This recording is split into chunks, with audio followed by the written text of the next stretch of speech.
All right, guys. Welcome. Welcome, parents. This is a little presentation about Flipped Classroom, a little bit more about why we do it, how it works, and things of that nature.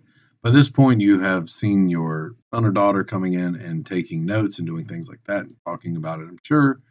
Um, but I'm just here to give y'all a little explanation of it. Try to watch this video the night before parents' night and come in with any questions or concerns that you may have. All right. So this generation we got, Generation Z, as it is affectionately called. Um, they're very interesting because they're one of the first generations to really fully have complete access to the internet throughout their entire life. I know for y'all and myself, I remember dial up, trying to get online and then just giving up because, well, it didn't work very well. They have boundless technology at their hands, and so they're probably more tech savvy than any other group that we've ever seen. Obviously, the kids that we're talking about aren't, 27 years old. We're 14, 15, 16-year-olds, somewhere in there. But this is a way to integrate something that they're very familiar with into their learning process. All right. The internet is out there. There's no question about that. They a lot of times I find that they go home and look for things online, and what they're finding is either the level is substantially higher than what they need or substantially lower than what they need. It's like they're either finding AP biology stuff or they're finding middle school biology stuff. And for our curriculum, that just doesn't work. So what I've done is I've tried to, as opposed to just have them hunt out answers aimlessly upon the World Wide Web, I have decided to put the content that they will need at their fingertips. And it takes a lot of work. It is not a fix by any stretch of the imagination. This is not some magical bullet that will just take care of everything, all the problems that could arise. But it is one methodology of encouraging students to be active in their education.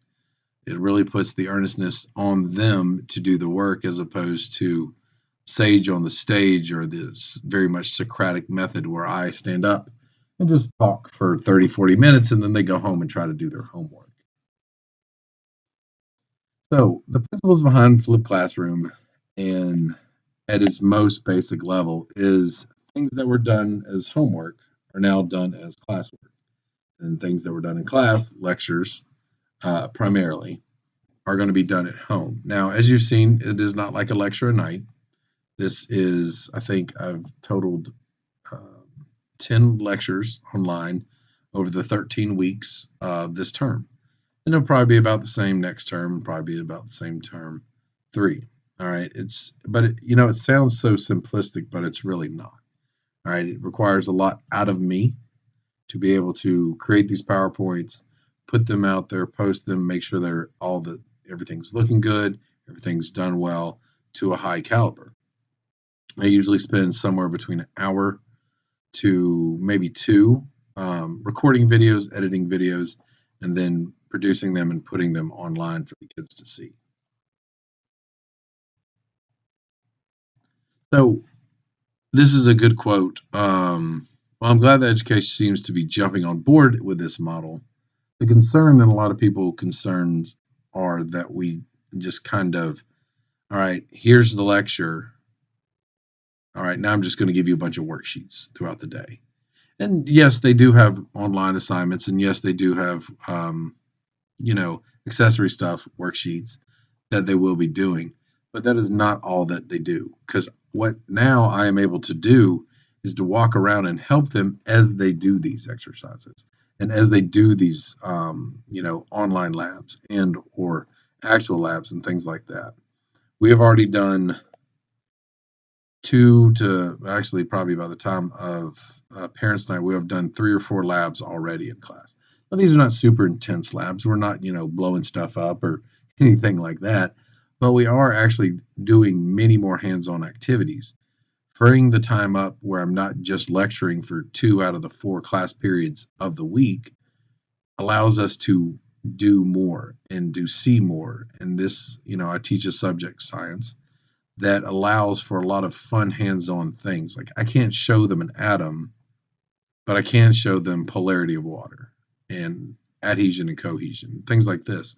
So it allows me to actually move around the room and work throughout, answer questions, and have much more interactions with the student, engaging them and myself in good conversations. Some excellent resources. The Flip Your Class is the one that I sent out in the letter at the beginning, and Khan Academy is another good example. He has done some amazing work. Once again, like I said, sometimes his videos are not tailored to our curriculum. Therefore, I don't really, it's not me just going on and saying, all right, watch Khan Academy. It's me producing videos that is perfectly aligned with our curriculum and what we want them to do. So it also gives it gives them the power to control some of their education, which is really something, a sense of ownership of it as opposed to, well, they own all the knowledge, the teachers, and I'm just going to sit here and learn. All right. They have the knowledge, it is there at their fingertips. So it allows them to really have ownership of their education as opposed to just this nebulous thing that they're sit here at the feet of their teachers and learn. So, some of the potential problems that that some teachers see and can arise is, well, what do I do with all this extra time if I'm not lecturing?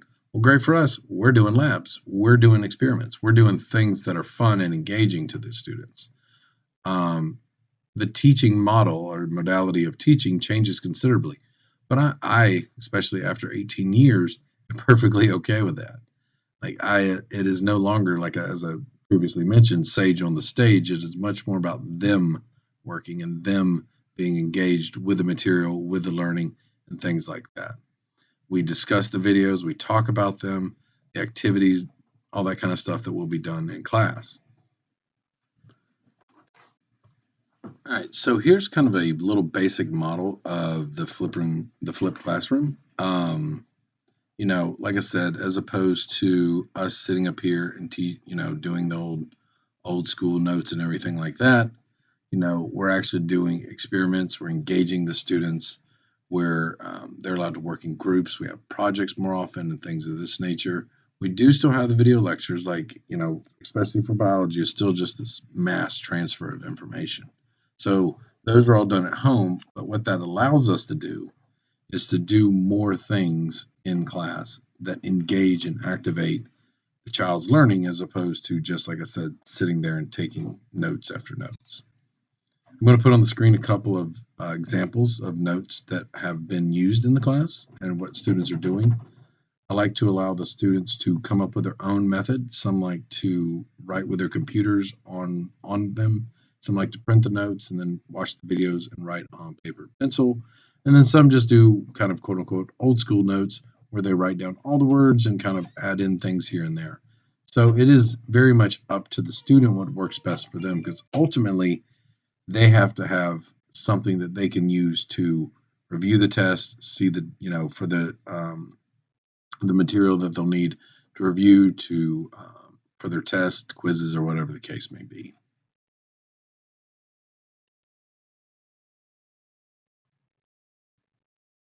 So, in a traditional classroom, you have a warm up, you go over some stuff from the last night, you lecture for a while. This is in a 75-minute RA block scheduling, but, we can adjust the times a little bit here. So, usually we talk about warm up activity, get it going, do the prayer, and then we're going to kind of go over what we did a little bit, and then we're going to have the vast majority of that class is lecture time. So here we actually have, warm up activity. We will talk about Q&A over the notes themselves. I might review, go in maybe deeper discussion about a few, and then we have all this time, approximately on our schedule, 30 to 40 minutes to really interact with the students, really help them understand the material. If they have questions, they can ask, and we have active things to do in class, which is much more engaging, not only for the students, but myself as well. So, some of the things as to why I feel like this is good and why I've chosen this model. I think it speaks the language for today's students.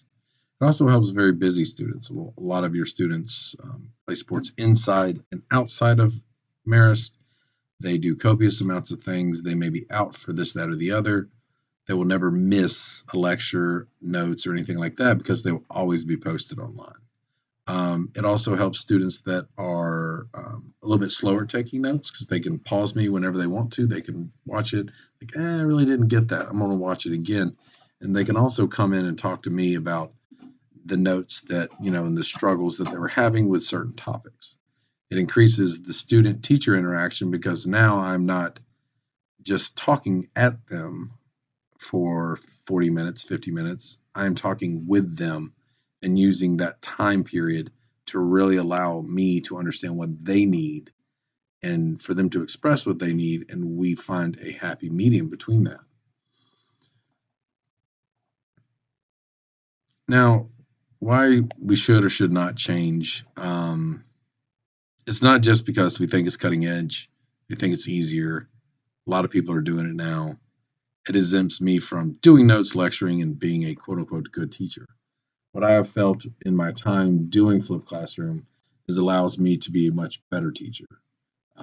It is very cutting edge. It is new, but it is definitely not easier. And that is something that I think is a common misconception is, oh, well, I've done the lectures. I'm going to sit here and just pass out notes or pass out worksheets and they're just going to do them. That is definitely not the case. I am more active and more mobile throughout the classroom because I'm allowed to interact with each individual student. So, hope this presentation has helped answer any questions, maybe alleviate any fears that you may have about this. Once again, if you have any questions, comments, or concerns, please bring them in. We will talk them over at Parent Teacher Night. Thank you so much.